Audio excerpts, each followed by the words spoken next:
Fasten your seatbelts for the realest Eagles and Sixers YouTuber! One who plays no clickbait and gets to the point! The myth, the legend, Nicky Stees! Come to my channel, you know the deal. Yo, boy, always keeps things real. I'm simply statue, think they slate, dropping unrealistic man. 2K takes for the clip. Even though cats like that get views closer to the milli, never hear me preach, LeBron to Philly. Before you watch the Eagles all the way through to early 22, authentic talk, forget what others do. Come to my channel, you know the deal. Yo, boy, always keeps things real. The 24/7, 365 way. Sports content for the reals to fill the day.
Good morning, everyone. Welcome to episode 7 of the 3-Point Blitz with Nicky Stees. And is the last 3-Point Blitz for the month of April, which means the NFL draft is officially over. And now we're going to talk a little bit about it. Who are some of the projected winners and losers of it? So we're going to dive right into it. But first, this ties into my rant of the week, which I start off every episode of the 3-Point Blitz with. So we're going to start off with that right here. This go around, and it's about Shedeur Sanders. There's been a lot of discussion. That was the highlight of the draft. The whole main story of the draft was what's going on with Shedeur Sanders. What's his deal? Why was he fall all the way to the 5th round? And I got my thoughts on it. My first thought is, wow, dude, you want to talk about a perfect example? I'm going to bring up an analogy because I was watching there's a longtime YouTuber who does football videos named Slug Daddy TV's his channel. Now, I mean, he's not affiliated with the Hardcore Sports Network. However, he's been around the block on YouTube for a minute. He does excellent football videos. And I watched his NFL Draft Day 2 biggest winners and losers. And he talked about Shedeur Sanders' fall in the draft. Morning, Mitch. What is up? What is up? And I'll share the link to that video in the chat right now. So this was from Slug Daddy TV's YouTube channel, who, again, is not affiliated with the Hardcore Sports Network. However, he's a longtime sports YouTuber who I've been a follower of for the longest. He made this video, his Day 2 recap, saying that Shedeur Sanders, he put it, was being overrated by the media to the point he was being underrated by the NFL. And that's a great analogy to describe his fall down the draft. Because, yeah, in some ways he was being overrated. Because his arm strength and talent's kind of meh. I mean, it's not the greatest in the world, but he was being hyped up as the top prospect on the basis of his last name. Based on who his father is, because they saw an opportunity to make some money and generate ratings by advertising Shedeur Sanders, basically, and marketing him. Which, from a business standpoint, I get it. Shedeur Sanders is marketable. But the point being is, he was being so overrated by the media that some NFL teams ultimately passed on him, especially teams that could have used a quarterback, because they didn't want to deal with the publicity that came with it. Now, I understand, yeah, Shedeur Sanders isn't the best choice on the board, but for teams that passed on him, whose quarterback room is really looking blah going into this draft, ultimately, they kind of screwed themselves over And you got the Pittsburgh Steelers. They waited all the way to the 6th round to draft a quarterback and take Will Howard out of Ohio State, which we all thought right there Shedeur Sanders was going to fall to the Steelers. A lot of us did. I was thinking that was a realistic possibility because you're talking about a Steelers team that has George Pickens and DK Metcalf, good 1-2 duo at receiver. You have an excellent defense. Maybe you bring in a Shedeur Sanders, put him with the right guys, give him the best chance to succeed. You got Coach Tomlin there, respected head coach. You thought that would have been a perfect fit, but even the Steelers didn't take him with a dreadful quarterback room. And then you go as the draft goes along, you're thinking, okay, maybe the Cleveland Browns would. But this was the mindset going into day 2. They didn't take him. What they ended up doing was taking Dillon Gabriel, then coming back and taking Shedeur. So you mean to tell me that Dillon Gabriel was a higher prospect than Shedeur Sanders or even a Tyler Show? Now, I understand some people may have had some character concerns about the guy, maybe some red flags of maturity, but at the end of the day, if you're a team that needs a quarterback and you need a quarterback bad, go get Shedeur Sanders if he's still available and take a chance with him. Now, sure, I do think he's kind of overrated. At the same time, he was one of the better prospects entering this draft. So I think a lot of teams panicked and got worried about the Deion policy that came with it. They didn't want the pressure, and they didn't want I think what happened is they didn't want the spotlight being on them.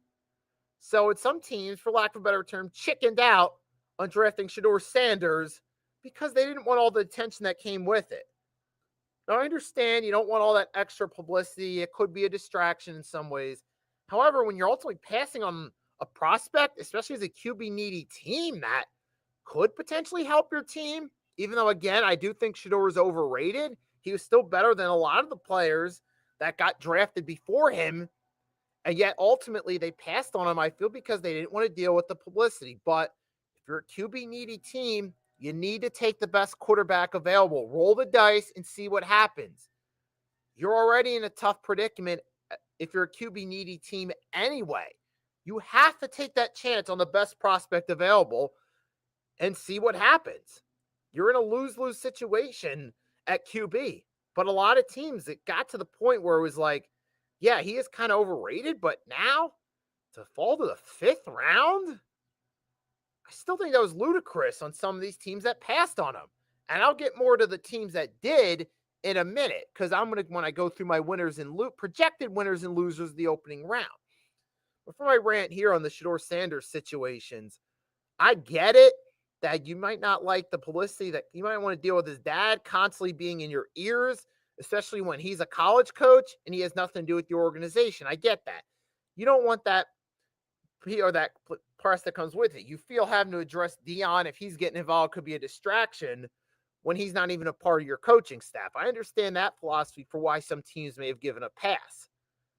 However, at the same time, once you get to a point where you evaluate the QBs, you might have to just take a chance on, we'll deal with the potential Deion buzz that comes along with it. But I mean, yeah, I understand Shedeur if he was going late 1st round, early 2nd round, I could see that. But at the same time, oh my goodness. But it got to a point where teams were just full out panicked and didn't even want to take the guy. But yeah, I understand he has immaturity issues. You're worried about his daddy getting involved in his business. They might see that as a red flag that he's not mature enough for the situation. And that may or may not be true. Time will tell on that. But to fall to the 5th round, as of now, that just seems ludicrous. Now, granted, to be fair, we can always come back a few years from now and look back on it with a different perspective and say, oh, this team passed, or, oh, maybe they were right not to go with Shedeur. We'll find out a few years' time if that's the case or not. But as of right now, though, dude, big mistake on these teams. Some of these teams, like the Saints, which I'll get to when I get to my losers of the draft, big mistake. But hey, now on one hand, yeah, the fact that Shedeur has his dad involved with his business did hurt him. And from his standpoint, he does need to realize, hey, look, I got to step up and be my own man. A lot of people are aren't giving me the leadway because they see how much my dad's involved, and they think in their minds I'm not ready for the situation. Shador should have to step out of his father's footsteps, and Dion himself should say, "Son, I did everything I could do to get you ready for this moment. You're here in the NFL. I will continue to support you and cheer you on and give you advice and be at your games as often as I can. However, you got to do this on your own. I can't constantly be in your ear following you everywhere you go because some teams are going to see it as a red flag and they're not going to trust you to handle the situation." I feel like that's what Dion should tell his son. Now, granted, that's not my business because I'm not his dad. I'm just saying that's what I think he should do as well. So on the flip side, I think Dion needs to relax, stay out of it a little bit. It's like you can support your son, yes, but stay out of the spotlight when it comes to your son's career. That's what I think would be the smartest move for Dion to make. To support your son, but don't be involved all in the spotlight where you could be taking some shine away from the young man. That's how I see it. But as far as whether or not this was the right move, time will tell on that. I think he fell too far, but that's just my opinion following the draft. And now, while we're still on that subject of the draft, we're at that point now. The draft's over. You know what we always do? Forget common sense. Forget waiting 2, 3, 4 years, see how the picks turn out. Let's evaluate as soon as the draft's over who we think the winners or losers are. What I'm going to do instead is go through the 2025 NFL draft potential winners and losers. So instead of, it's flat out coming out saying, oh, this team won, this team lost, I'm going to go look at it from the perspective of who are the potential winners and losers. David, thanks for stopping by. Get David in the chat, who's always a supporter of my streams. Thanks for your support as always. And while we're at it, this would be the perfect time for David or anyone else who joins the chat to chime in. Let me know who you feel are your winners and losers based on the results seen in the draft. And I'm going to start off on this one. One team I could see being a potential winner of this is even the New England Patriots. Because in this draft, we saw the Patriots. Take a look at their draft. They went first round. They got the best tackle on the board, Will Campbell out of LSU. Then you come back, get a running back, get Trayvon Henderson from Ohio State. Then they come get a wide receiver in the third round with their 69th pick. Then with the 95th pick, their second third-round pick, they get a center from Georgia. And then as the draft goes along, they invest a little bit more on the defense. But here's where they can potentially win is that you got David saying Giants did decent. And then right, I'll get to that in a minute. But as I was saying, with the Patriots here, you got a team that's actually building up on the offensive side of the ball. Get your offensive tackle, get a running back, and get a potential wide receiver to add to the mix. You already got Stephon Diggs. You're hoping he can still come back from that injury and be the Stephon Diggs that he was in Minnesota and even Buffalo at times. And now you add a potential second option for Drake May to throw the ball to, which is a great approach in that regard. So I think the Patriots could potentially be winners in the long term from this because here you are actually building around a quarterback. And then you get the Browns. And Browns did get a lot of quarterbacks. That's right. They do. You got Deshaun still on the roster. Joe Flacco back on a 1-year deal. And now you drafted 2 quarterbacks. You got Dylan Gabriel and then Shador Sanders. Now, as far as the Browns' actual draft itself, even though they're a little bit high on quarterback, a little bit too high on quarterbacks right now, I do think the Browns are potential winners in this draft because they go out there, get themselves a defensive tackle. You get yourself defensive tackle with the 5th pick from Michigan. Then you come back, get a linebacker. You got yourself a running back with 36 in the second round with Jukins. And then you get a tight end. Now, for a Browns team that doesn't have much star power, hey, I give them props. You go get some players to build up your defense, get some running backs to fill that void, and then come back and maybe get Shador later on So there is some potential for them to turn this thing around, especially after the whole Deshaun Watson debacle. At least having QBs indicates you're moving on from it. At least, but we'll have to ultimately see if this really works out or not in the long haul. Can they have a QB for every down? And that might be the approach toward preseason. I think that could potentially be their approach there, where you go get a down guy here, get a guy here, get a guy here. That's we'll have to wait and see on that one. But yeah, I do think, even though the Browns could be potential winners here, I think the Jaguars, now first pick, going to get Travis Hunter. Smart move. Yeah, you got yourself a playmaker for Trevor Lawrence to throw the ball to. Now, granted, Trevor Lawrence is a bit overrated, but at least giving him a Travis Hunter could help out a little bit. And that might be a decent move right there. And the Giants, the Giants, hey, they don't have the best drafts, but you did get Abdul Carter get yourself a defensive end. And then you go and get Jackson Dart from Ole Miss, because you know you need that long-term quarterback. Now it looks like you're going to have that carousel with Jackson Dart, Russell Wilson, and then possibly Jameis Winston as the third string guy. But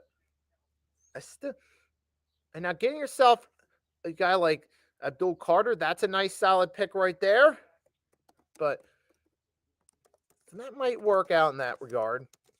Giants did okay. I don't know if they did anything great, but the winners and lose. I mean, you got.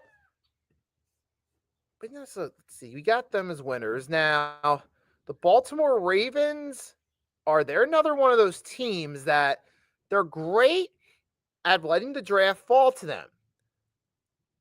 You get themselves, come back there. You got Kyle Hamilton. You let the draft fall to you to get Kyle Hamilton. That's a nice pickup for your secondary, because that's a position of need you need for them. And that's nice. Go out there, get yourself a solid option. Goes from there. Now, some of the losers of this draft, we're going to switch helms. I'm going to start with the Pittsburgh Steelers. For a team, you have leverage of having a good defense. You have a few good wide receivers, and ultimately, you wait until the end of the draft to pick a quarterback, knowing that's your biggest position of need. Now, I get it. The Pittsburgh Steelers have a good roster, but you wait until the end of the draft. You get yourself a quarterback when you needed one early, and you know you need a long-term quarterback. Waiting on 41-year-old Aaron Rodgers, hoping it'll get you 9 wins, is not the way to go. How much longer is Aaron Rodgers going to be in the NFL for? And if so, you saw his tenure with the Jets. The guy's washed up. He's past his prime. And you see at this point, he's nothing more than a narcissist with excuses for all his failures.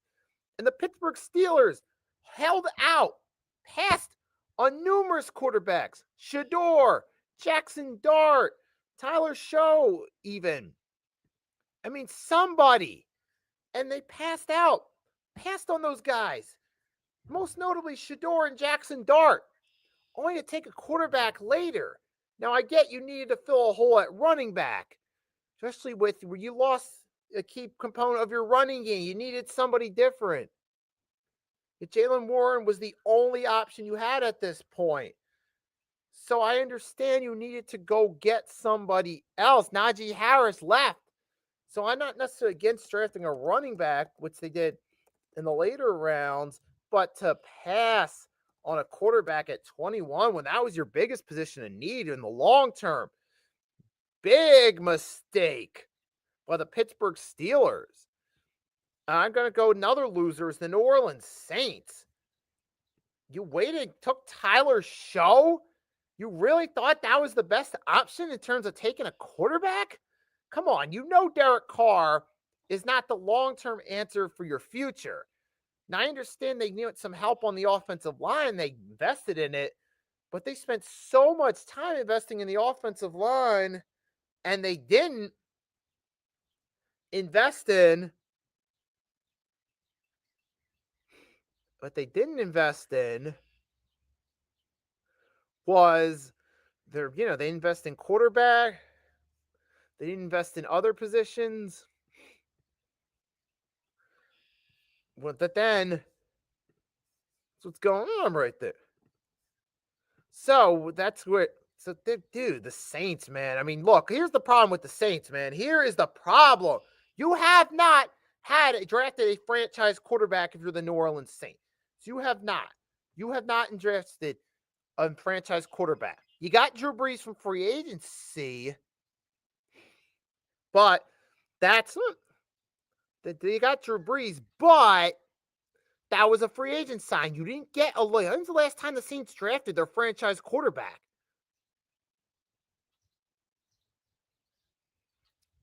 I'll wait. They haven't.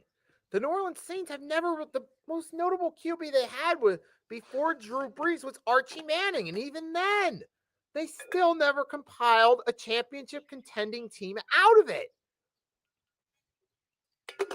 The New Orleans Saints have to do something they haven't done before. Draft a quarterback that could be your future. Again, Drew Brees was not drafted by the New Orleans Saints. Name me one smart key quarterback that was a real difference maker for the New Orleans Saints that they themselves drafted. So that's why I think it's absolutely ridiculous. You waited all the way for Tyler Show, who is not a top prospect, who's kind of like a Brandon Whedon 2.0 type vibes in terms of being in his mid-20s. And this is the guy you're taking to be the future or the potential future face of your franchise? What sense does this make? And what makes you think you're going to win potentially with a guy like a Tyler Show? And especially when you're in a deep rebuild as it is, what have the Saints done post Drew Brees and post Sean Payton for that matter that makes you think that makes you trust this team and give them the benefit of the doubt?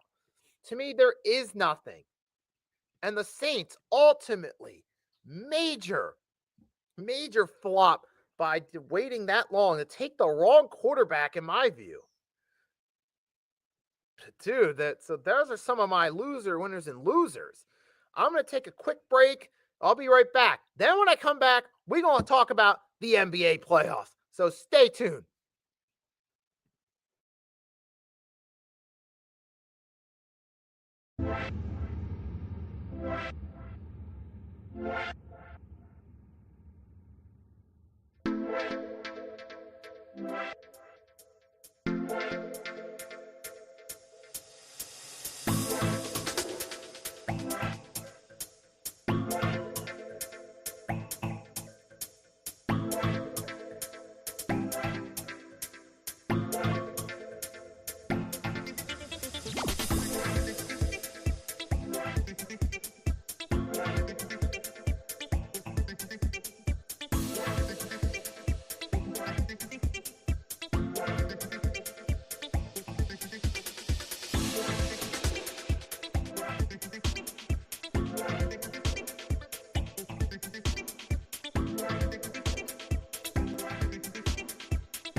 And we're right back after a quick break. And we talked a little bit about the NFL draft. And before I switch over, for those that didn't notice, I didn't put the Eagles. I didn't talk about them. I'm going to have a separate stream where I'm going to discuss the Philadelphia Eagles and their draft picks. So stay on the lookout for that. I will make a post in my community tab when I get. So when I get it, when I have it to start time set for my draft, so my review of the Eagles draft, I will post it in my community tab, let you guys know when it's going to be. I don't have an exact time or date yet, but I will have one soon, and I'll post that in the community page. But now moving on, we're going to switch gears to talking about the NBA playoffs. We're going to start by talking about the series out west between the Minnesota Timberwolves and the Los Angeles Lakers. That's the series that's got everybody's attention because we all went into it thinking that the Lakers were going to be the favorites to win the series. Instead, they're down 3-1. The Minnesota Timberwolves are giving them the business. Anthony Edwards has been shining all series long, making a statement point, looking for revenge from last year's Western Conference Finals loss against the Los Angeles Lakers, who have their new player is Luka Doncic, who was the guy that helped the Dallas Mavericks defeat the Minnesota Timberwolves last year. But now here comes Anthony Edwards out making a statement. And he's been on fire throughout this series, all series long. And the T-Wolves have a 3-1 lead over the Lakers. Look at them. Yesterday, he went off. He had 43 points in 44 minutes, 6 assists, 9 rebounds, and had himself a great game yesterday. And even throughout this whole series, it's been the Anthony Edwards show. He had 22 game 1, 25 game 2, 29 game 3, 43 yesterday. Anthony Edwards has averaged at least 20-plus points a game, and that's a big factor in this series. Why the Timberwolves have been able to beat the Lakers. And one of the biggest factors here is that the Lakers don't really have a lot of defense. And now you also have the other X factor for the series. It's not just that necessarily. You got Jaden Daniels. People are wondering. Now, if you look at Jaden McDaniels, you've seen what he's. Wait, hold on a second. Not Jaden Daniels. You got Jaden McDaniels. Give me 1 second. Yeah, Jaden McDaniels has been the X factor. Let's take a look at his stats right here throughout this entire series. Throughout the Lakers series, he had 25 in game 1. He had 30 in game 3 when they went up 2-1. And he only had 8 points in the game 2 loss. But that was the only game which Jaden McDaniels had less than double digits. Outside that, he's had double-digit points in every game they've won. So on top of Anthony Edwards balling out, the other big factor is Jaden McDaniels. When he's on his game, he is the answer for that team. He's the guy that helps them out alongside Anthony Edwards. So yeah, the X factor for this series is, does Jaden McDaniels perform? Each game they've won, he's averaged at least 10 or more points. The only game they lost, he was 3 for 11 from the field, was game 2 where he only had 8. And in those games as well, he's also averaged each game, he had 9 rebounds. And even yesterday, out of the 3 wins, he only had 16 points, but he did have 11 rebounds and 3 assists and a steal. He also had 2 steals on the 25th. And that's something right there and that's what's happened right then. But you got Jaden McDaniels. He's the guy who ended up leading the way outside of Anthony Edwards. So I think he's the X factor in the series, and not just for the series, but as the playoffs goes along, because we all know Anthony Edwards. On theory, the Minnesota Timberwolves, don't have as strong a roster. You lost Karl Anthony Towns. You trade him to the Knicks, which I'll get to him and what he's doing with the Knicks. But you also have now the next man up, Jaden Daniels. When he's on, we see the Timberwolves find ways to win games. And this can really help them out as the playoffs goes along because they're already up 3-1. They should be able to close the deal here on this series and clinch a game, win probably most likely against the Golden State Warriors, whoever the winner of that Warriors-Rockets series is. That's what's important right there. But yeah, that's where, so I think he'll be the factor going on outside of that. So you got to keep an eye out for the Minnesota Timberwolves for Jaden McDaniels and see what he does. And for the Lakers, man, this might have been their one opportunity to really win a chip with Luka and LeBron. If they don't win out and pull this 3-1 comeback and go to the second round, they may have lost down their last opportunity for a chip on the LeBron era. But one of the biggest so I think this is really the Lakers' last chance to win a chip with LeBron. Now, Luka, obviously, he'll be the future of this team. He's going to be there long term, even if LeBron's gone. However, I think like this is it for the Lakers as well. This is their last chance with LeBron James to win a chip, and they're down 3-1 in the opening round. It's not looking favorable in their odds. And for the Timberwolves, who would I want to win the NBA Finals? Teams I would like to see. I would like to see the Timberwolves make a surprise run, maybe win the finals, solidify Anthony Edwards, or maybe another team would be the Cleveland Cavaliers or the OKC. Actually, more so the OKC Thunder. I'm leaning toward them, or the Minnesota Timberwolves as teams I'd want to win. Now, realistically, I think it's going to be Boston again, but those are the two teams I would push for out of everyone that's in, be like, hey, it would be nice if the Timberwolves or the OKC Thunder won it. All right, and that's David saying, yeah, they're a different team.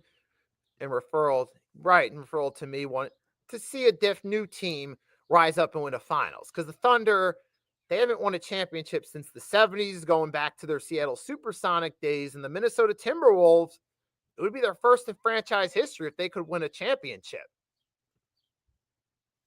But hey, that's the thing, though, I love about the playoffs, though, is the parity in the NBA.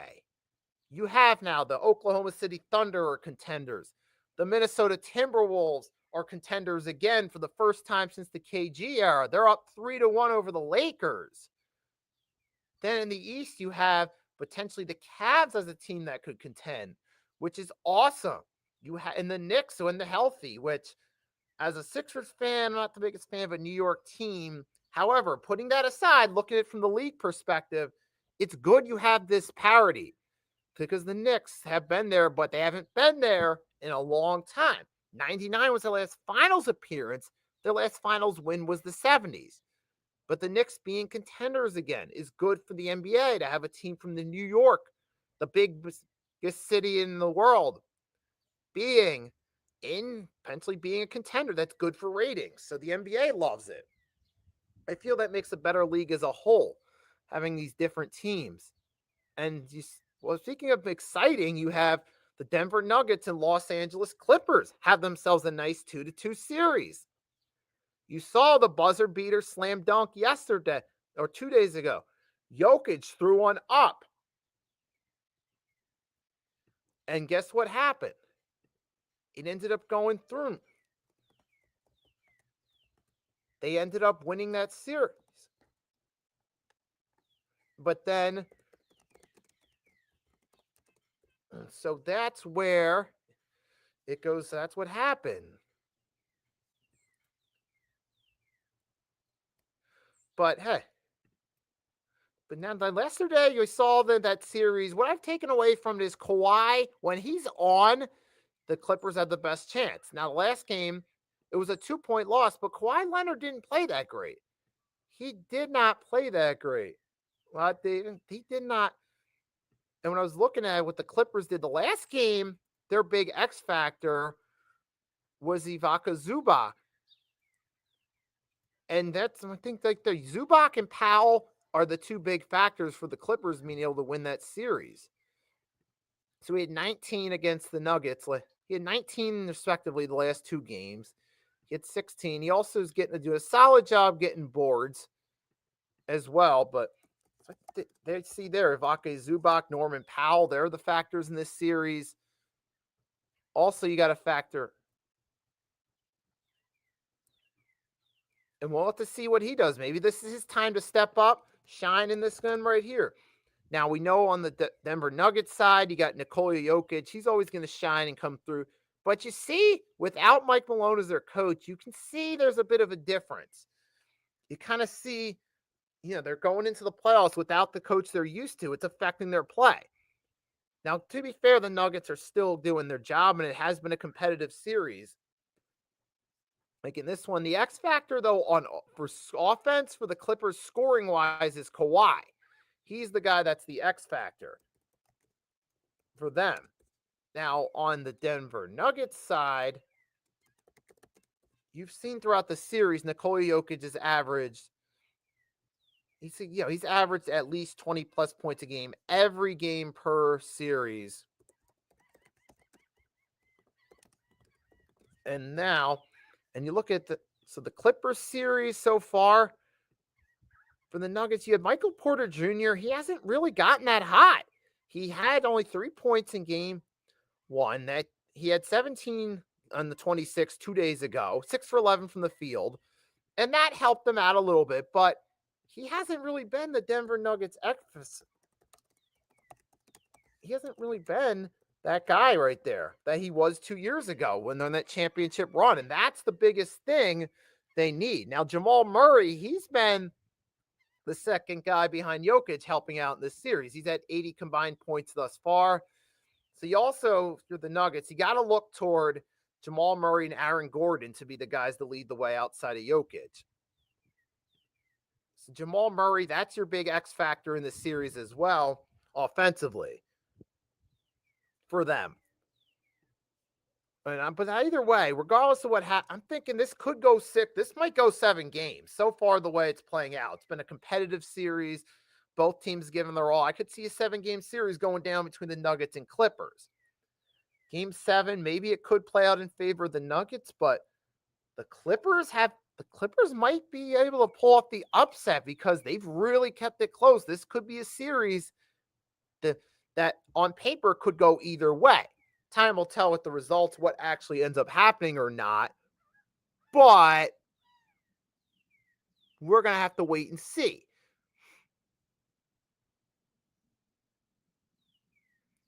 Now, that's the big games. Now, as far as the rest of the playoffs, let's talk real quickly about the Thunder sweep. You get the Thunder, they swept the Grizzlies.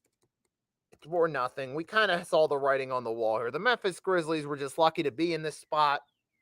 The OKC Thunder took care of business with them, dominated as you expected. For Thunder, this was really just a tune-up to keep them ready for the next team. The bigger focus from the series is the Memphis Grizzlies. Where do they go? You fire Taylor Jenkins. You still do have a solid, talented roster, but you're not sure. Where is it going to go from here? What about Ja Morant?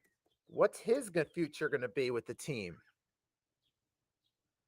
We know he got injured. He had a hip injury. But the fact that he got injured in game 4 in an elimination game, afterward, that's concerning. But we've seen, so you got to wonder what is going to be his future. And for the Grizzlies, though, it's going to be curious. I think they might need to just they probably need another veteran. They have mostly young guys, but they don't have that veteran that could help them going forward in the future. They need that one veteran, and that's what they're missing. And they also need a head coach that can help them out, get the best out of them to help them win those big games. Those are the two key factors that the Memphis Grizzlies are missing when it comes to this, right? When it comes to it. But it's a long off season for the Grizzlies, and for the Thunder, it's just moving on to the next round. Who's next team up? Who is that going to be? Is that going to be the Clippers or the Nuggets? I'm looking more forward to the winner of the Clippers Nuggets series playing the OKC Thunder at this point. Now in the East, we do have ourselves a good series with the Knicks and Pistons. So the Knicks 3-1 edge over Pistons, which is phenomenal. So that's that's right there. But now that series I'm looking at, I'm like the Cade Cunningham, he's trying to show up, do his best he can. So we're gonna have to wait and see what happens. But now so far though, the Knicks, their biggest X factor has been Karl Anthony Towns behind Jalen Brunson, who's been awesome. Karl Anthony Towns has really stepped up in this one as too. He's the guy that deserves credit all series long. He found his niche as the number 2 guy in this series, and I think, and it's certainly played out well for him in this one. He's going out there averaging 20 plus points. He's balling out alongside Jalen Brunson, and that's the big X factor for this series. Now that's where there's the Pistons. They don't really have that 1-2 punch that can make that difference in the series the way that the Knicks had. And that, right, friends, that's where the Knicks had the edge in this series. Now for the Pistons, and I think they should be able to win this game. Now, maybe the Pistons win a game or two because these have been competitive games, make no mistake. I just feel like the Knicks are the better rounded team. And at this point, Karl Anthony Towns is the X factor alongside Jalen Brunson that keeps them winning games. And also, there's the other news we want to talk about. Teams like Damian Lillard, season is over. He got injured yesterday, and the Bucks fell to a 3-1 hole against the Pacers. Now, to the Pacers' credit, Tyrese Halliburton's been balling out. He's been doing it. He's been the guy helping lead the way. However, we're seeing that this says more about the Detroit, saying much more about the Knicks, or not, the Bucks lack of chemistry with their big 2. It just hasn't worked with Giannis and Dame. They haven't really been able to get on the court long enough to make it work, and it's ultimately a flop as a result. It looks like now their season's most likely over. Giannis is going to have to lead the way without Damian Lillard. Is Doc Rivers still going to be around as the coach? I mean, maybe this might finally be the end for Doc Rivers, where teams might finally realize that Doc Rivers is not the answer. That one championship he had in 2008 with the Boston Celtics is his ceiling as a head coach. I think with the Bucks losing, but wait, even if, say, the Milwaukee Bucks do fire him, no, there's going to be those teams that are going to give him the benefit of the doubt and say, well, it's because of injuries. If you just give Doc Rivers a new team that's healthy, they can do better in the playoffs. There's going to be someone that gives him the benefit of the doubt. Even if Doc Rivers does get fired by the Bucks, or possibly the Bucks could give him the benefit of the doubt and use injuries as an excuse. But for Damian Lillard, it's a shame. His whole season's been played with injuries. We know he had the blood clot. Now he's got the ACL. You got to wonder, what is Damian Lillard's future going to hold? Is there a future for him in Milwaukee, or do they eventually part ways with him? But the fact that Damian Lillard has this serious injury is alarming, because he's going to go into early next season. He's going to probably still be out. You don't know if he's going to be able to come back and be the same player, because he's getting up there in age. He's kind of around that Kobe age when Kobe got injured, and you saw that affected his career. So Damian Lillard, he is 34. You don't know if he's going to come back and still be that same player at this stage in his career. So this could be the beginning of the end for Damian Lillard. And I think that's the bigger concern here going forward. So is this beginning of the end for Dame? Maybe this might be. Because we don't know. Is that man going to be able to come back? I don't think so. So we got to be toughtly looking at the Milwaukee Bucks could be in a deep rebuild now all of a sudden for the future. Even though you've made the playoffs, but all you've done is make the playoffs. Doc Rivers didn't help win that championship. Celtics had a Hall of Fame team that year. Yeah, absolutely. And even then, you got to look at good. What happened the following season? They got bounced by the Orlando Magic in the second round with a 3-2 lead. They got beaten in the 2010 finals by the Lakers, when theoretically that Boston team should have been able to at least make 3 back-to-back-to-back finals. It should have been 3 straight Lakers-Celtics series. But they ultimately blew that opportunity as well. So even then, there's an asterisk on that big asterisk on that one championship Doc Rivers does have as a head coach. So ultimately I think that you got to move on from Doc, but this could also be the beginning of the end for Damian Lillard and the Bucks. Damian Lillard might come back. Will he stay a Milwaukee Buck? Maybe. But what's it going to accomplish for them? Now, maybe the Bucks might keep Lillard, or they might try to trade some role players to build a team around, to try to build up a team. Maybe they try to go for a third man, because I don't really know. They're not going to really have room to move Dame this offseason while he's recovering from an injury. But I still think that for the Bucks, though, I do think they're going to have to eventually start to rebuild. But it's going to be hard, though. If you had to choose between Dame and Giannis, you're ultimately going to stick with Giannis because he's the guy that won you a chip. You see some potential long-term value from him. For Dame, I mean, at 34, this might be the beginning of the end. I mean, hey, he was loyal to the Trailblazers for years. He gave it his all. He went to the Bucks, tried to make it work, didn't work out. I mean, he might still be in the league for a few more years. I still think when healthy, he's going to be a great shooter going forward, but I'm not sure if he's going to be that same superstar that he was. I think this is the end of Damian Lillard being a superstar. Not necessarily the end of his career. He could still come back and be a solid player, but he's not going to come back and be a superstar, I don't think. So that's all I'm going to say there. But as of right now, that's mainly what we got for you guys. I appreciate everyone that stopped by, joined the chat, listened to everything I had to say. It's been awesome rocking with you guys. So David, thanks for stopping by in the chat as always, showing your support. It was awesome chatting with you. Everyone else that stopped by, as always, I appreciate your support. Without you guys, we wouldn't have this going, because we're doing this on the Nikki Stees and Hardcore Sports Network channels. Pretty soon, what I'm going to do is I'm going to create a stream coming up. I'll let you guys know in the YouTube community, my chat in the community tab.